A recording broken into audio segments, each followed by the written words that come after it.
Orientalis ada dua. Orientalis yang jujur dan ada orientalis yang tidak jujur. Itu. Yang jujur itu menceritakan benar betul. Seperti yang saya rujuk dalam penulisan Profesor Shahradar dalam artikel dia 1927, dia mengatakan simbol tulisan Batak, Rencong apa semua tu dia datang ke Sumatera dulu. Kan daripada Arab ni, dia pada sini, dia tak akan tempuh kita dulu. Sebab kita ni kan macam ada tak ni Sumatera, dia akan jumpa Sumatera. Sumatera ni dia pulangnya macam Sapan Sengit tu. Sapan Sengit. Jadi Sumatera Barat itu tinggi, kan Gunung Padang itu. Jadi di situ dia tidak di dalam air itu. Yang timur saja yang itu. Sebab itu Palembang sekarang kan kawasannya cantik, itu di tepi pantai itu. Dulu itu dalam air itu. Jadi mereka ini datang daripada sini. Orang-orang kan pusat tamadun manusia bermula di sini. Di dunia Arab ini, di Mesopotamia dia peta Kasan area, dia macam bulan sabit, pusing sampai sini. Daripada Iraq, pertemuan antara sungai Dajlah dan sungai Euphrates itu, Tigris itu, Euphrates, Tigris, Dajlah, Furat. Dia ada Arabic names dengan English names. Jadi pada sini straight pergi bawah ke Syria, di bawah Turki ni, waktu Turki tadi kita sebut. Jadi diturun sini. Ini adalah pusat pemerintahan awal dunia. Ini bersujud oleh ahli sejarah lah. Tapi kalau ada petik itu kita ada jumpa pula dekat sana, dekat China, dekat Jawa ke dekat.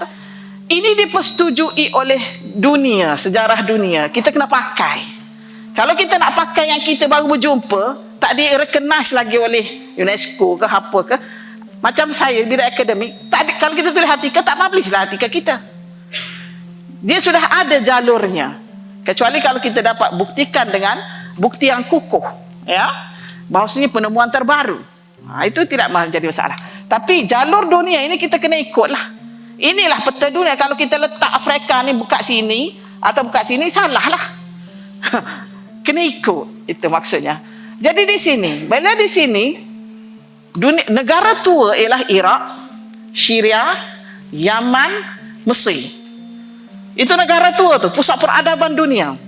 Dan banyak sources-sources yang antiquity ada di situ. Sebab tu pihak penjajah ingin menguasai ini. Maksudnya Palestin tadi, Iraq, Syria tu Palestin juga, ke bawahnya Palestin, Mesir, Yaman. 5. Negara-negara ini menyimpan banyak sejarah dunia. Dia adalah otak dan hati dunia. Jadi kita telah berhubungan dengan sini sebenarnya.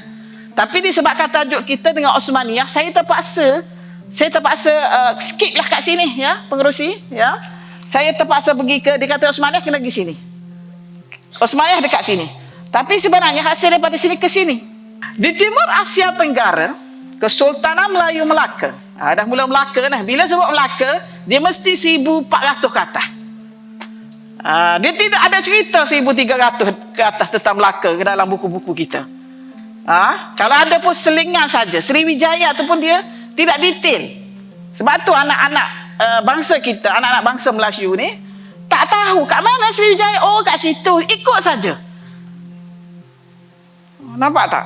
Jadi kita tidak mempunyai jati diri apabila kita tidak mengetahui sejarah yang betul. Kita percaya bulat-bulat sejarah yang ditulis oleh penjajah. Ya. Kesultanan Melayu Melaka merupakan kuasa besar di Asia Tenggara yang berlatar belakangkan agama Islam. Itu. Berjaya meluaskan jajahan takluk dan menyebarkan Islam ke negeri-negeri yang ditawan. Semuanya bermula dengan penaklukan Melaka ke atas Kampar dan Siak. Itu di Palembang. Yang kemudiannya menjadi penghubung kepada Melaka untuk menguasai bahagian timur Sumatera. Mana Melaka pernah menguasai bahagian timur Sumatera. Kuatnya Melaka ini, ya. Selain dari Pahang, terdapat beberapa lagi buah kerajaan yang berjaya ditawan Melaka. Antaranya ialah Inderagiri, Palembang, Jambi, Lingga dan Tungkal. Ya. Beberapa buah kawasan dan wilayah berjaya ditakluk dan diletakkan di bawah wilayah dan negara taklukan Melaka. Antaranya ialah Pahang. Pahang itu negeri jajahan Melaka. Seneng Ujong Sendeng Ujung tu Sungai Ujung. Sungai Ujung tu negeri Sembilan. Jeram mana? Jeram Selangor. Langat Selangor. Siak Langat Indragiri Sumatera. Palembang Sumatera. Jambi, Linggal, Tunggal, Siam pun ada. Sebenarnya tak diberitahu cerita betul. Brunei, bawah Melaka, besarnya Melaka ni, menguasai. Bentan ni Johor kah?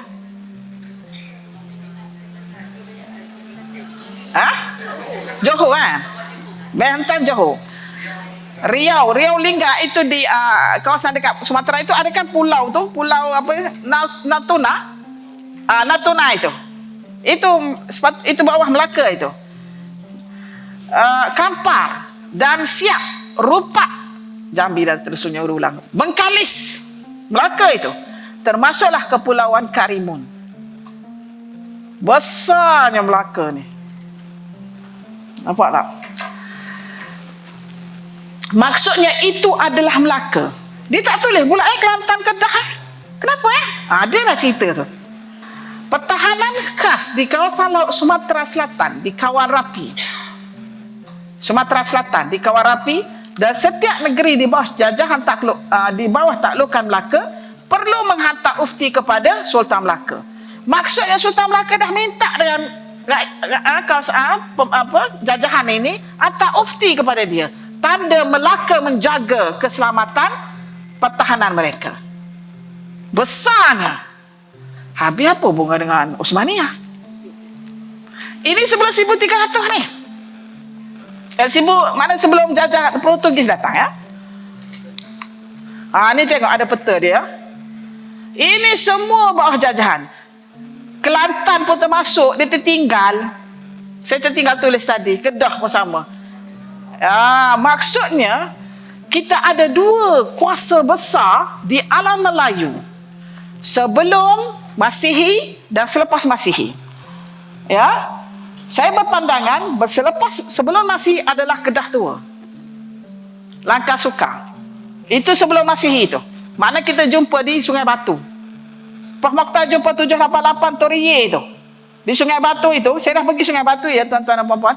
Subhanallah, terkejut saya. Kerajaan apa ni? Mula kita tanya. Besar. Prof Mokhtar, saya tak tahu. Tapi saya hanya jumpa ni mana relau-relau ni. Daripada Sungai Batu ke Patani itu 1000 km naik ke atas sampai ke Patani penuh dengan relau. Kerajaan apa ni? Daripada Jerai sampai ke Sungai Batu kan dia ada Perdu, Sungai Perdu. Dah cek dah semua penuh dengan relau. Kalau dikeringkan Sungai Perdu tu, timbullah relau-relau tu. Relau tu adalah tempat cairan besi. Dia adalah bentuk bongkahan yang dibina daripada tanah campur besi tu. Dalam tu boleh dicairkan besi tu. Kemudian dia ada teori. Teori ni ada, Prof Mokhtar kata 2 juta. Saya pun tanya, bukan 2 juta ni Prof, lebih daripada 2 juta. Adalah tiup angin tu, corong angin untuk mengeluarkan besi tadi, besi yang cair tadi. Dan sebanyak 2 juta lebih tu yang kita jumpa tu, semua ukuran sama.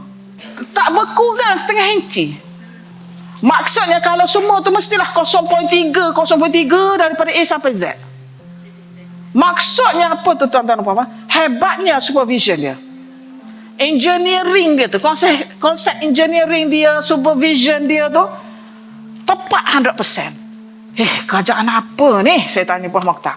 Saya tak tahu Prof. Saya hanya kaji ni, saya jumpa kat saya kaji, ceklah carbon dating. Tertua sekali 788 BCE.